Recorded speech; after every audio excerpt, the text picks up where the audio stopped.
You should answer the questions as you listen, because you will not hear the recording a second time. Listen carefully and answer questions 1 and 2. Hi, Joanna. Where have you been? Hi, Dave. I had to go into college to return a DVD I'd borrowed from the library. Oh, right. But while I was there, I got some information about the City Arts Festival that starts next week. Oh, yeah? I saw a poster advertising it somewhere. Yeah, and I picked up this leaflet from the library. It gives you the website address. So as I was there, I logged on to get more information. Actually, although they've got the full programme of events fixed now, you can't book online, which seems strange. There's a number to phone, though. And are there student discounts? I guess so, but I didn't notice. Anyway, there are 3 things I'd like to see. An Italian film, a rock concert, and an art exhibition. Oh, The exhibition's free, and you don't need to book, so I'll definitely go to that. But I'm going to get tickets for the film in case they sell out. good idea. You can always buy concert tickets at the door because that's in a really big hall. Right. Before you listen to the rest of the conversation, you have some time to read questions 3 to 10.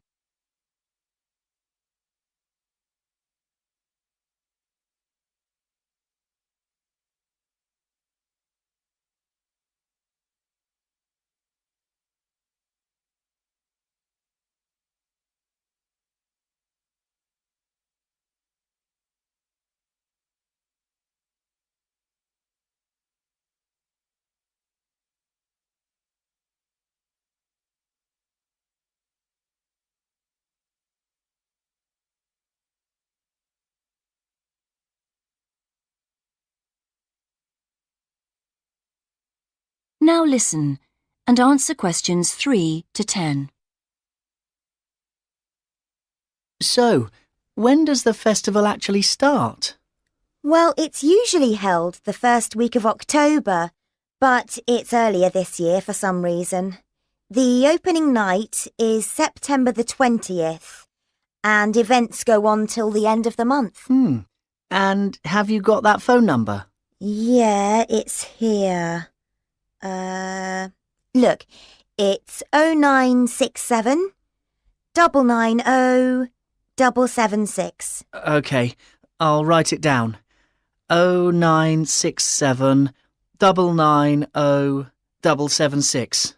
Thanks. I thought the local council made a profit from the festival, but it says here that there's a commercial sponsor.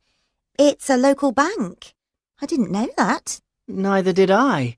What other events have they got on? As well as the art exhibitions and stuff that's open every day, there are special events each day. Like on Monday, there's a musical in the City Hall. That's only £3.65 for students. I think I'll give that a miss.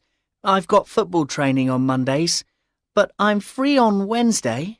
There's a jazz band on then, and that's only £2.50 for students. Sounds good. Is that in the City Hall too? We could go. Well, I'm busy actually, but it's at the sports centre if you're interested. Oh, right. Thursday's the cheapest event, only £1.25 for students, and it's on in the library. Can you guess what it is? Probably the college choir. Actually, no. They've not been asked, apparently. Oh. No, it's a poetry evening. Isn't there any modern dance on anywhere? On Friday. That's at the college. It's quite expensive, though. £15 for adults and £12.75 for students. Oh, yes, that is a lot. If I'm going to spend that much, I'd prefer to go out on Saturday. Yeah, me too.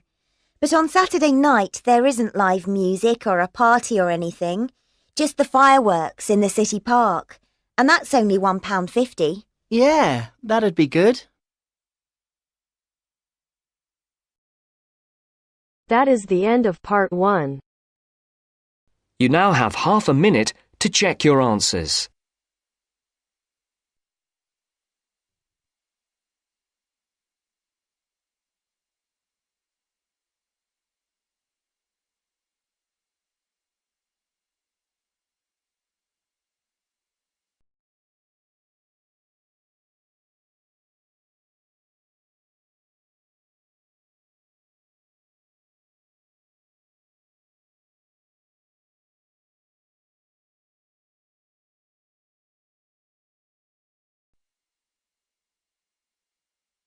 Now turns to part 2. Part 2. You will hear 2 first-year engineering students discussing their project on devices which have been specially designed for use in developing countries. First, look at questions 11 to 14.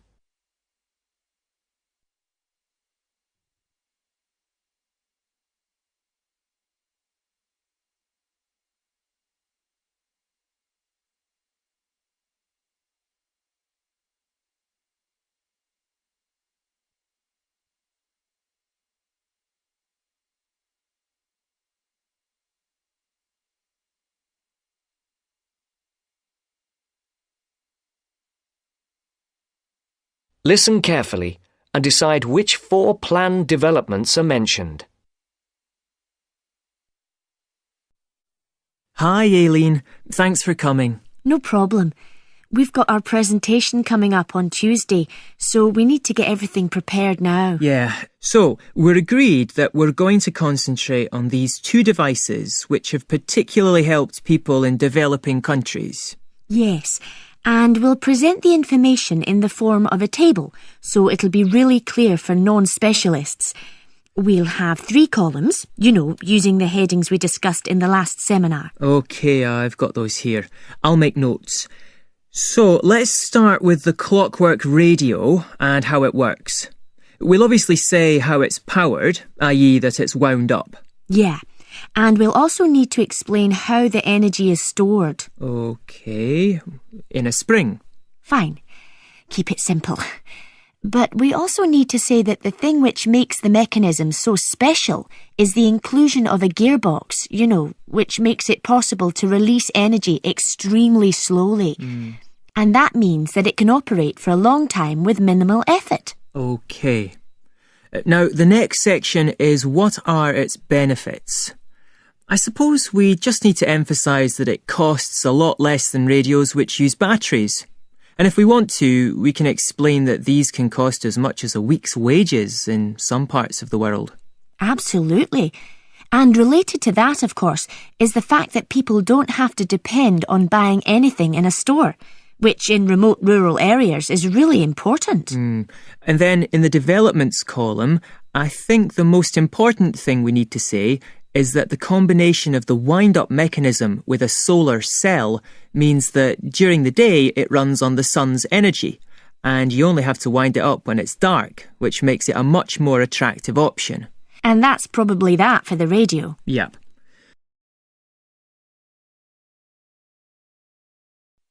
Before the broadcast continues, look at questions 15 to 20.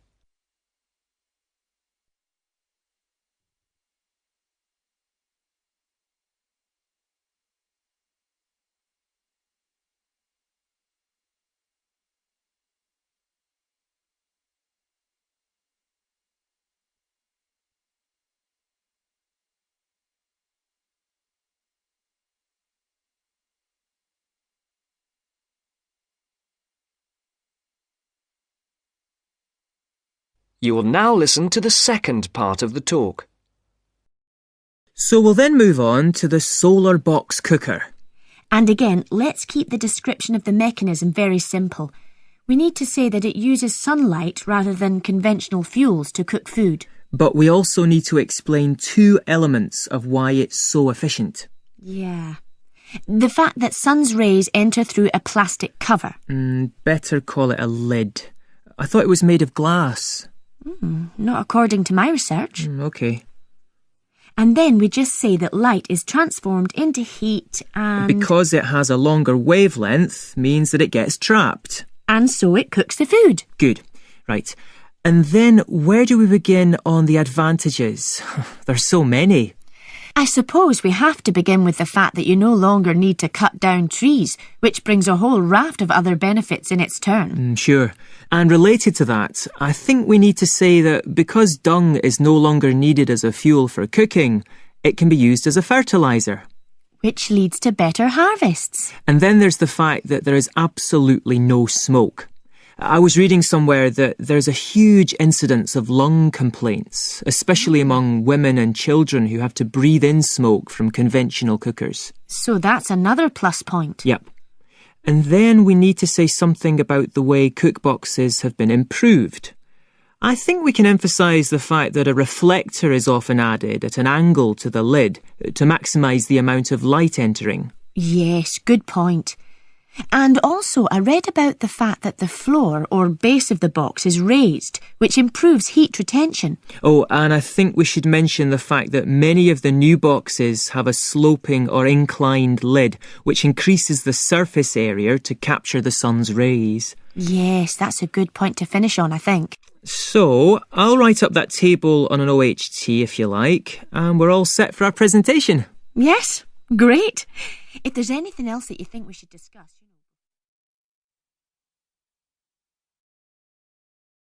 That is the end of part 2. You now have half a minute to check your answers.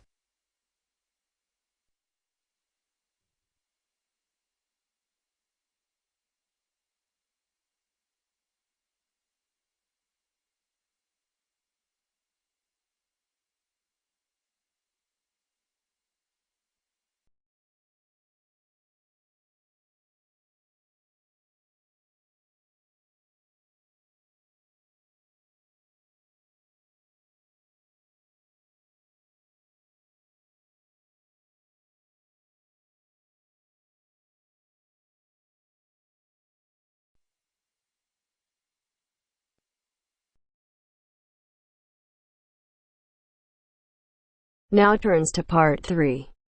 Part 3. You will hear 2 undergraduates doing a research methods course. A girl called Leela and a boy called Jake having a seminar with their tutor. Now you have some time to look at questions 21 to 24.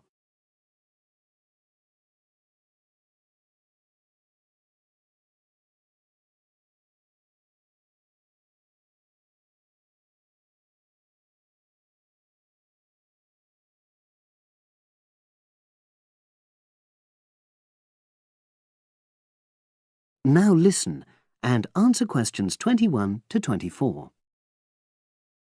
So the task I gave you both was to choose an article about a small-scale research project. Yes. You were then required to try to reproduce the research procedures in your own context, i.e. try it out for yourselves. Yeah, and that's what we've done. Great. So I'd like you to tell me a bit about the article and why you chose it. Well, the article's written by 2 university lecturers who had started using crosswords to help their students revise terminology for exams. And the crosswords were designed and set on computers. And we selected the article because, well, it seemed an accessible topic, even though we weren't familiar with the technique. You know, using IT to design crosswords for higher education. That's a good reason. So these lecturers wanted to see how well this innovation was received by their students. Yes. So how did you go about reproducing the research? Well, we drew up a list of terms from one of our own modules and designed a crossword for revising these terms. Then we asked our classmates to try out the crossword and give us feedback, their opinions on how they felt about using the technique. Was it easy to find participants? It wasn't easy at first, but then we convinced them that by taking part in the research, they were actually benefiting themselves by preparing for an exam, which is coming up later this term. And it worked. Good. So how did you find out what the students thought about doing the crosswords? A questionnaire. The original article used a 2-page long questionnaire. There were lots of excellent questions on it, but the whole section on difficulties using IT is now obsolete. Old-fashioned even though it had only been written a couple of years ago. So you designed a shorter version? Yeah. Then we sent it to the 40 students by email and got 28 replies. I was taken aback by the fact that everybody we talked to thought this was a good return. I mean, the responses were well written. You know, people had taken a lot of care, but I was really disappointed with the low numbers. Yes, an important lesson to learn for an apprentice researcher. Yeah. Now you have some time to look at questions 25 to 30.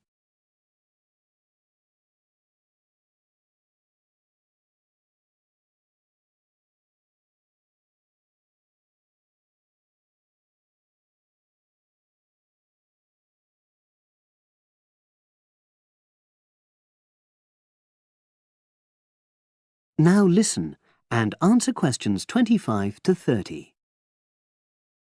So what results did you get? Well, basically, the responses were extremely positive.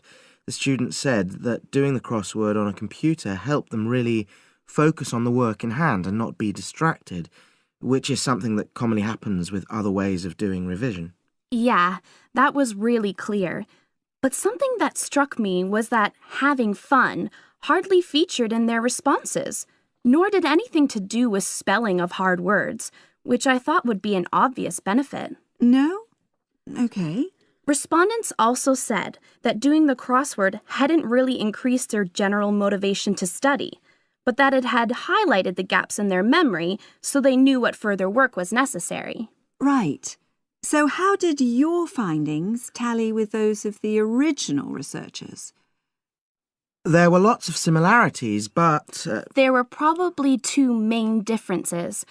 We found that more males than females liked the technique, whereas the original study found the reverse. Also, our respondents said they wouldn't mind doing a crossword as a final official exam, whereas in the original study, students said they would hate doing it even if it meant having a shorter test. But of course, both sets of respondents said they'd be interested in doing more crosswords for informal purposes, revision, and so forth. Right. So let's have a think about the whole project and what you've learned from doing it. Well, it was very time-consuming. Yeah, and I don't think we managed that aspect very well. It could have been worse. I mean, we didn't have a lot of data, so we didn't have to spend ages processing it. And of course, we'd already done a course on numerical data processing, so there wasn't much new there. Yeah, that's true. Anyway, I think we designed our questions well so that they gave us manageable data. Yeah, it really helped having the original study to guide us, as it were. And that helped us to see what a good research instrument is. What a good questionnaire should be like. Absolutely. We got a lot from that. But when we were writing up the project, I'm not sure whether we'll know how to acknowledge the work of the original study. You know, our referencing. No, that's something we'll both have to work on in the future. Actually, that part's been great. Finding ways to share and support another person. That's the real plus from the project, learning ways to do that. Well, it's obviously been very successful.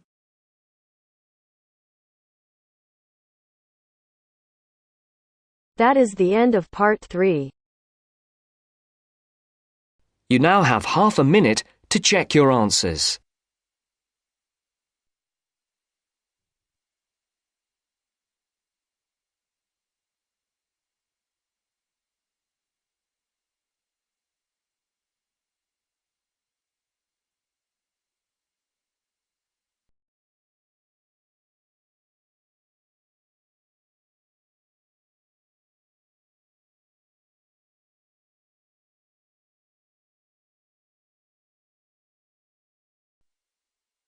Now turns to part 4. Part 4. You are going to hear a talk given by Jim Allen. He is going to share some of his findings of his research. Now you have some time to look at questions 31 to 40.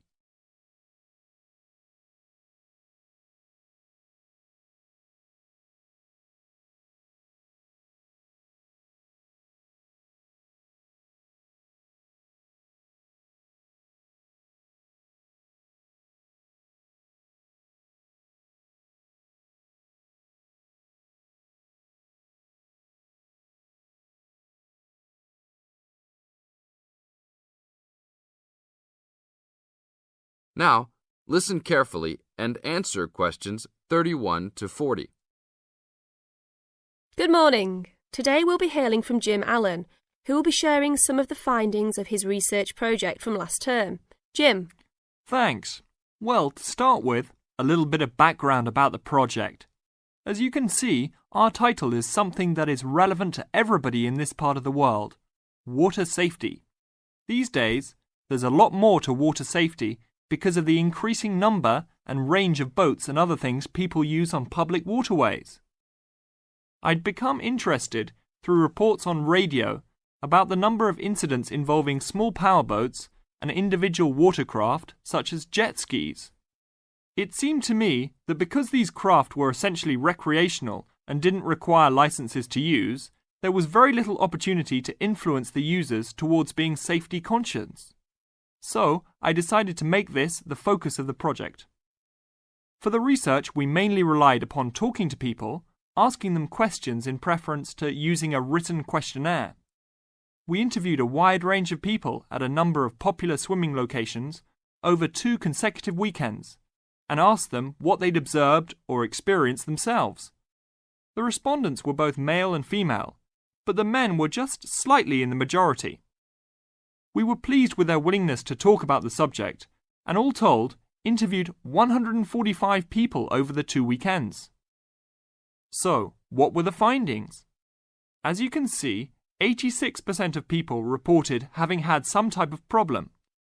A surprisingly large percentage, 27%, commented that they had found it necessary to shout at an offending powerboat, but the main type of problem was the deafening sound that some of the boats made. On occasions, this led to swimmers deciding to move to another location. So what strategies did people adopt to ensure their own comfort and safety? Let's have a look at the figures. First, it was noticeable that there were often distinctly different answers between men and women. It was mainly the women, for example, who said they should try to choose places where boats couldn't go, whereas it was usually the men who said you shouldn't have to move if you were there first, so you should shout at them if necessary. Both men and, it was women who said you should call the authorities if the situation gets too dangerous or the powerboat drivers are acting irresponsibly. Then, I had thought it would be mainly women, but both sexes made the point that above all, it's important to get children away from any possible danger. Men were very aware that jet skis could be unpredictable in inexperienced hands.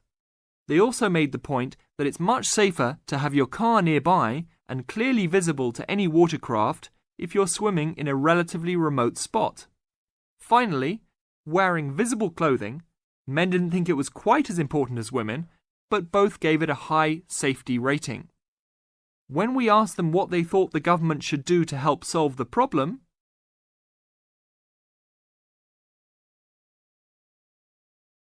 That is the end of part 4.